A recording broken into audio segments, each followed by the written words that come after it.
Hi, I'm Greg Gutfeld, along with Judge Jeanine Pirro, Harold Ford Jr., Jesse Waters, and her life is always under a microscope. Dana Perino, the 5.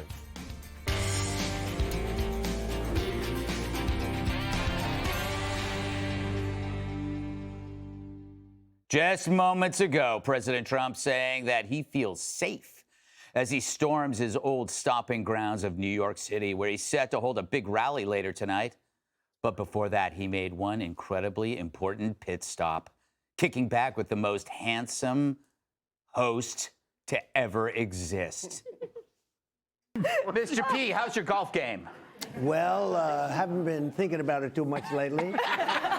I always said golf is a very dangerous game. It really is. It really is, especially if they're playing with you. Yeah, that's true. That's what? That was a mean joke. Pretty sad. Did you? If they had told you that the shooter was there, would you have tried to take him out with your 3-wood? I think so. Yeah. I think so. If I knew. Actually, the Secret Service did a great job. They saw the barrel of a gun, big gun. Yeah. And it came out through bushes. And how many people would see that? First, you know, he really was very exceptional to have done it. Meanwhile, the Dems are desperate to control the narrative on Trump's second brush with death. Press Secretary Karine Jean-Pierre losing it on Peter Doocy for daring to ask if Joe and Kamala were going to cool their anti-Trump rhetoric. How many more assassination attempts on Donald Trump until the president and the vice president and you pick a different word to describe Trump other than threat? I actually completely disagree with the premise of your question, the question that you're asking. It is also incredibly dangerous in the way that you're asking it. This is interesting, Dana. So KGB defends saying Trump is a threat. And if you bring up saying that Trump is a threat, then that itself is a threat.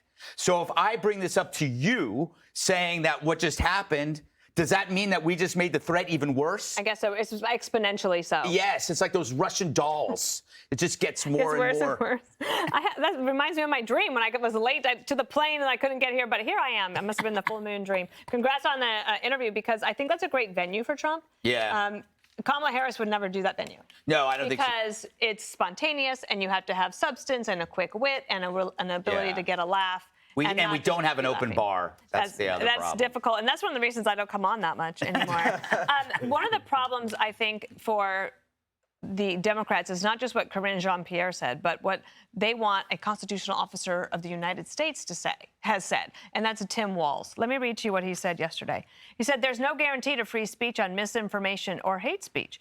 Donald Trump needs to be banned from social media." That was Harris. If you don't police your platforms, we are going to hold you accountable. Most dangerous presidential ticket in history.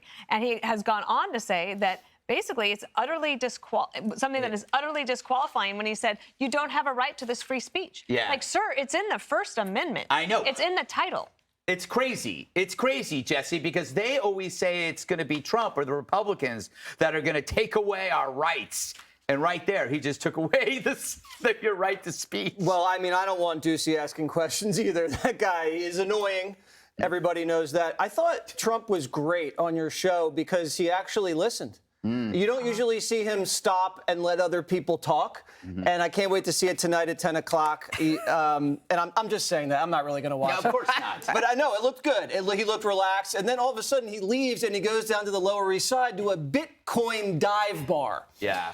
And so that's why he's such a threat. It's not about a threat to democracy. He's a threat because he's a revolutionary. He's taken this Democratic Party, and now the unions, the Teamsters, aren't even endorsing because the entire union body wants Trump. He is blowing through this blue wall that is a complete threat to the Democratic hierarchy. He's closing the border. That's a threat to all of these people that want new voters and all the corporations that want this cheap labor. And then he's realigning all of our alliances and all of our trade deals and scrambling the entire world. And to a lot of people, that's scary. Change is scary. He's ushering in radical change, and it's like fight or flight. So that's why he's a threat. He's a threat to them. He's a threat to them emotionally because he doesn't speak in their coded language. And they're jealous of him because they wish they could be as blunt as he is. Interesting. You know, Judge, the guy in the middle makes a good point. They keep saying it's a threat to democracy, but you had Joe Biden and Kamala Harris call Trump after the second attempt and to see if he was all right. Now, would you call a threat to democracy to see if they were all right, or somebody who's an existential threat? It makes me think that maybe they don't mean it when they call them those names. You know, they are so dug into having to convince America that Donald Trump is a threat to democracy that they can't even answer a question about whether calling him a threat to democracy is in fact instigating the people on the outer edge who are ready to act on the so-called threat to democracy. It's like me saying to you, you have a gun. Is that a gun?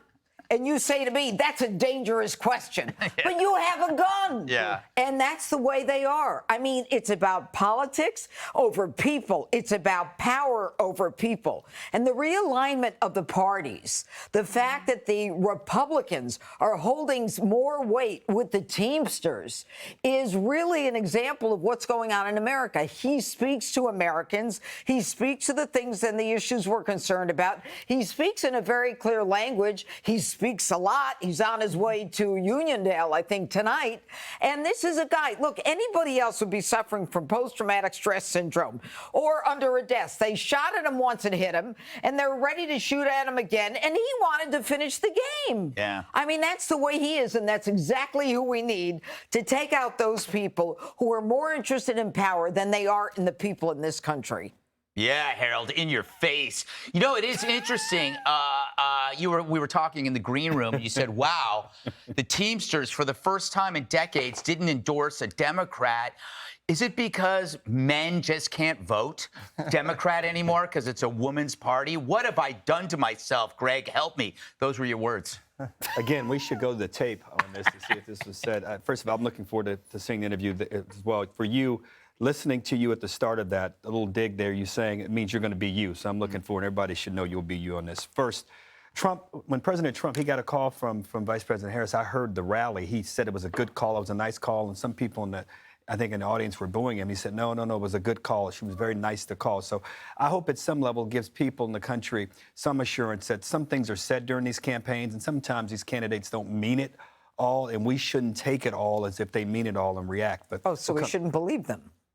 I don't think we should believe President Trump either on some of the things he's saying. Wow. Two, well, let me finish my point for one moment. Former Vice Presidents Cheney and Pence have endorsed Vice President Harris, and so has Liz Cheney. I think to your point, Greg, I think we're seeing, and to your point, Jesse, you're seeing a realignment in many ways in politics. I've said that President Trump in my lifetime has communicated and conveyed better and resonated better as a Republican running for president with middle-class Americans and blue-collar working Americans than I've ever seen. So this alignment, I think, in some ways is a positive thing for the body politic because it forces both parties to talk to the base that they had 10 years ago or 12 years ago, 8 years ago, but have lost it a little bit. Democrats speak a little better to better educated or higher educated Americans, which, interesting, we'll see what happens. I want the seriousness to return here in the last 47 days of the race. We saw the Fed today cut 50 basis points. I want to hear the candidates answer. Do you think the economy is in worse shape than you did a day ago or a week ago, 2 weeks ago? What do you think the Fed thinks? And what does that make you think about a Fed chair or those who you may choose to put on the Fed?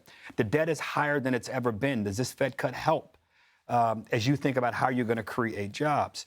Three, we talked about social media. President Trump has signaled that he's in favor of TikTok in some ways and said that this administration is against it. The courts are now deciding. They just had an argument before the courts, Judge, as you well know, the appellate courts, about whether TikTok should be forced to sell, which the legislation and President Biden's signature confirms that it does. And finally, what do tariffs do to lower inflation? I want to hear the candidates get into this as much as we want to, and I want to hear Vice President Harris speak more concretely and specifically about her economic plan. I want to hear President Trump do the same.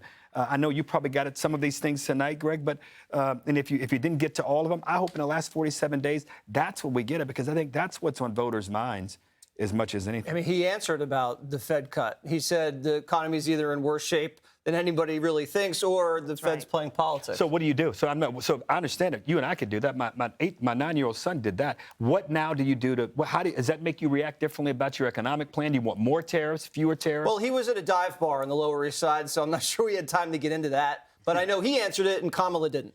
I don't think Kamala could answer that. Yeah, that's the difference. She can't. Well, I tell you this, she beat him in that debate. She did something. So Well, we could talk about her being dumb. She's not dumb. You may don't When like you her got those policy, but don't refs, call her Harold, dumb. Don't when you call paid her. off the refs, you personally. Do we have to say that out loud? Even someone from ABC said that. All right, we got to move on. If you want to hear more from Donald Trump, he'll be joining me for the entire hour on Gutfeld at 10 p.m. Click here to subscribe to the Fox News YouTube page to catch our hottest interviews and most compelling analysis. You won't get it anywhere else.